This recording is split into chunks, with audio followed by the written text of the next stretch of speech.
What's going on, folks? Painless. Been a while.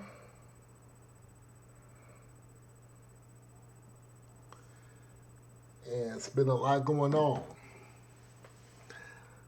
I'm very much alive, obviously.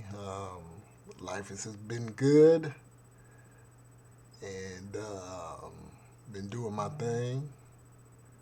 And just chilling out, trying to stay out the way. Uh, you know, I came on YouTube in 2008, 2009. I had various channels. And I want to talk about the brother, the Advice Show. And I've seen a couple videos, and people have been talking about some of the things he's been saying. And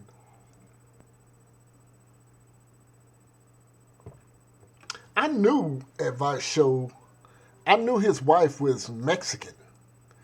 I knew, I thought this was common knowledge. Advice Show being from H-Town, Houston, Texas. And I didn't, I watched him. I remember when the Advice Show first came out. It was about '09. That's when I was watching a lot of T-Mont, the Minister of Truth. And so I remember those brothers when they came out. But since we're talking about the Advice Show, I remember when he came out. And, he was doing his thing. I guess he had a lot of time on his hands to advance his channel to where it is now. I kind of dibble, dabble. Many of you know my history. I talked about a lot of controversial topics. And I ain't think no thing of it, I had a lot of stuff going on, and he took that channel, the Advice Show, to another level. And there's a sister on here, and I remember when she came out, she just did a video with Monty Woodgrain. I forget the sister's name, something successful, something like that. But she's very beautiful. It's some beautiful women on here. And I'm glad to see she's blown up. Beautiful black woman, beautiful female. But I was watching Lashee For You's video about the Advice Show. And I've said this about Lashee For You. Lashee For You is dope. She's a very beautiful woman. She's somebody I would holler at, for lack of a better term. She's married. She says she's married. And I know this information because a lot of people made videos about me back in the past concerning some of the things I spoke about earlier in this video about some of the controversial topics that I spoke about. And I would listen to those people, and I said this before, I would listen to all the opposition. And, I have no qualms. I have no problem saying that these women are beautiful. They just have, their voices that they want to get heard and things of that nature. But I wanted to talk about the Advice Show in his interview with this white woman. And it's a lot of the things that I had spoken about concerning why black men are, I'm out here in Texas, and I wouldn't think there would be a lot of black men with white women, but there are.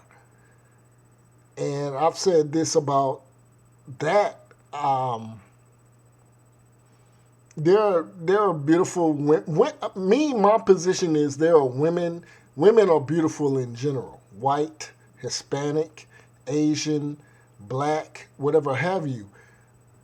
But I've said that I tend to want to be with a black woman, and I still hold that position despite not doing a lot of videos. Maybe people have said, well, Painless, he has moved.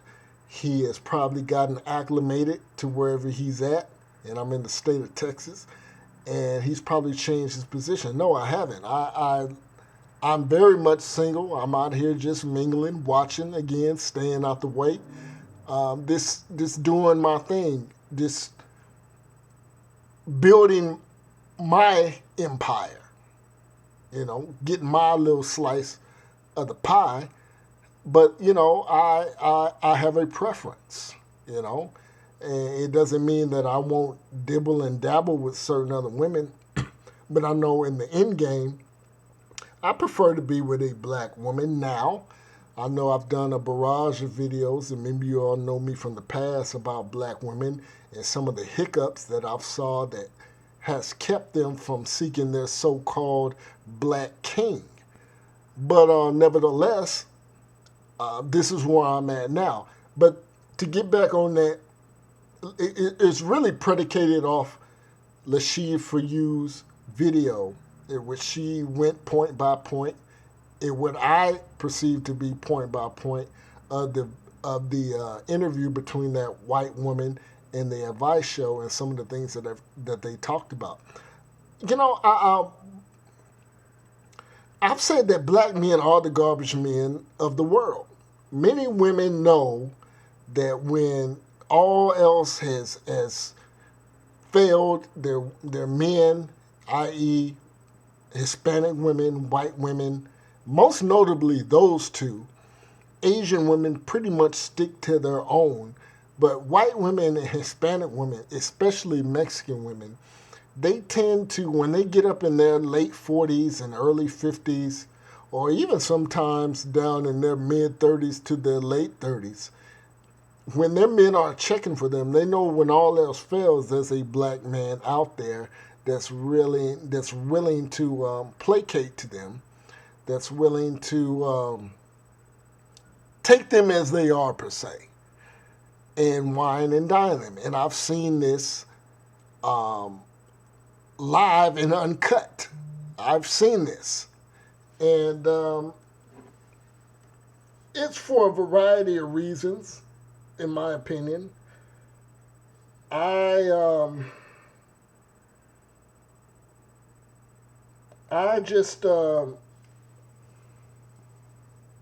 been there, done that in the past.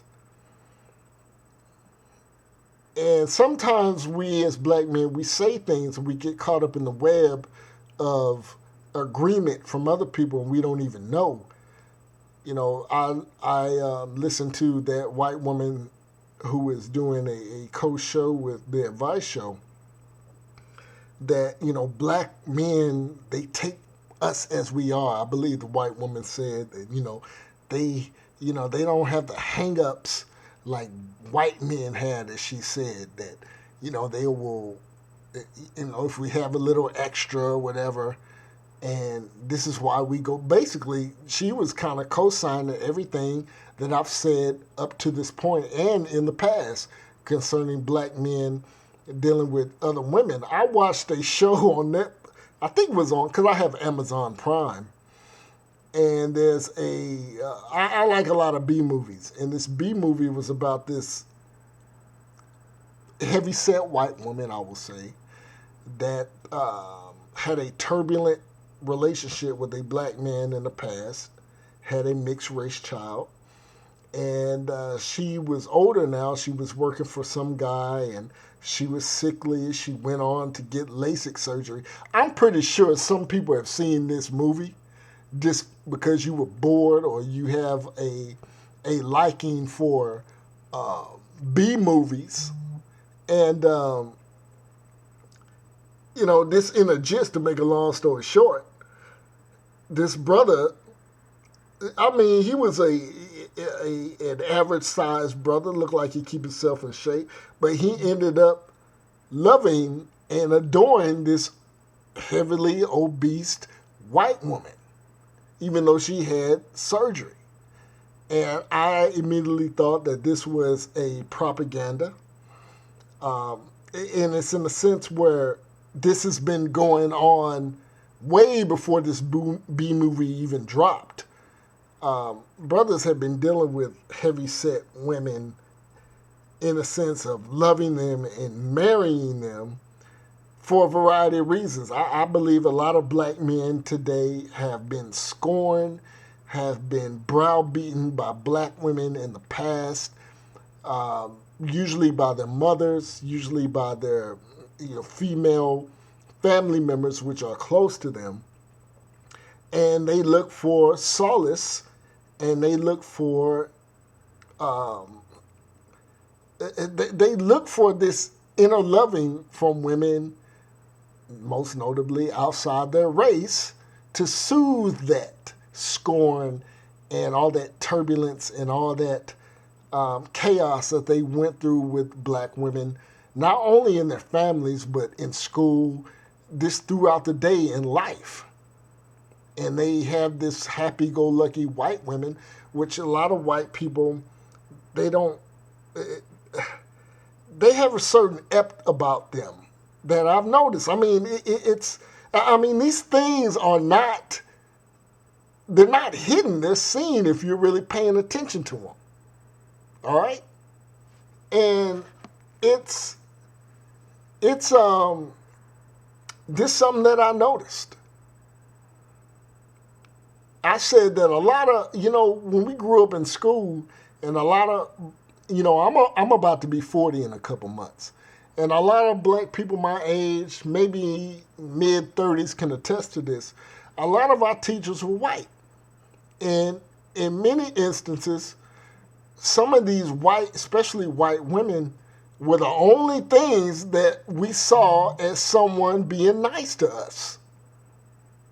And I said a lot of black men get their affinity for non-black women, most notably white women, from the schoolhouse, them being teachers, or porn books. And we look at that as a sense of sexual affirmation, like we've made it. Like that was the type of woman that we wanted. Hustlers, playboys. It wasn't really no sisters in those books. It wasn't until we had, some of y'all know Blacktail. Remember Blacktail? That was for, we saw black women in there. I mean, there was always black women in adult movies and things of that nature. But I'm talking about a true feeling affinity for white women as them being understanding, caring, jovial. Many of us saw that, while the black women weren't that. So, I watched the Advice Show when he first popped off. Then he took another direction. I stopped watching his material for a lot of years. And then, Tommy came on. And he went full throttle against black women he went more hard than when I went. I really hit on my everydays with black women. He was entertaining. Tommy was an entertainer. And I've always said that. But I knew Advice Show's wife was Hispanic, Mexican. She's not white, and I'm not defending the Advice Show, but I've watched him when he first sprouted. I experienced the Advice Show when he first came on, when he first came up. So it was nothing to me to find that out.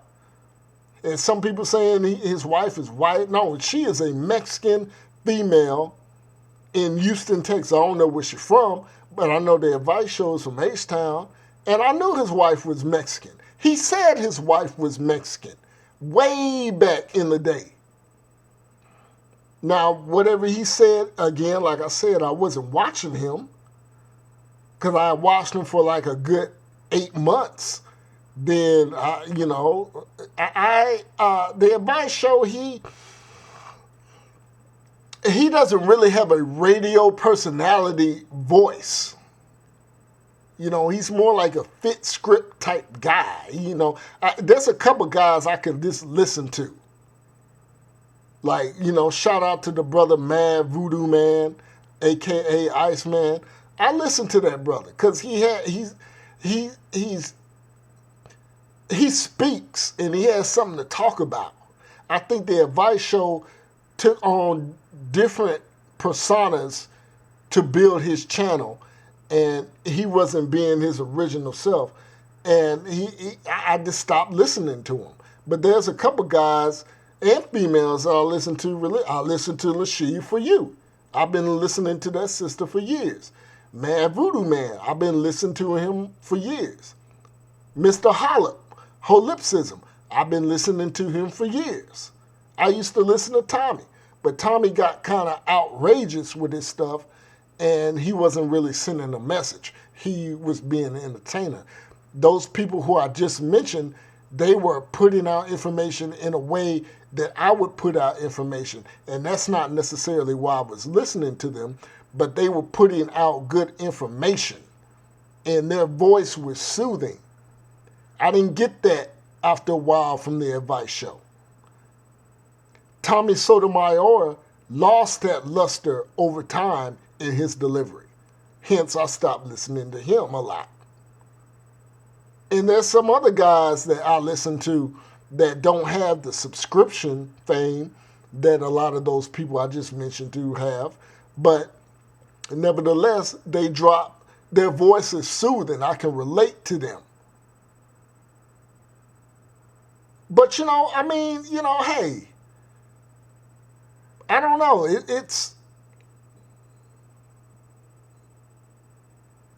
is what it is, But I just want to throw that video out. Excuse me. But I'll be doing other videos. I'm very much alive. Painless is still alive and full in effect. It's been a lot going on. I just been out building, man. I've been out here seeing Texas. I've been traveling. I've been hey, I'm back on the continent. I'm here. That's it.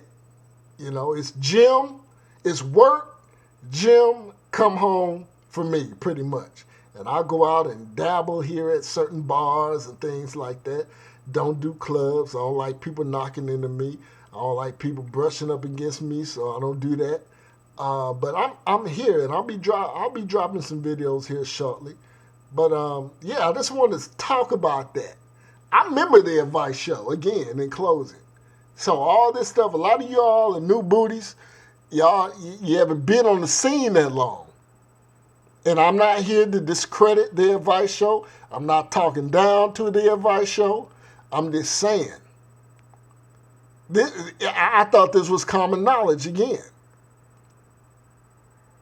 Peace.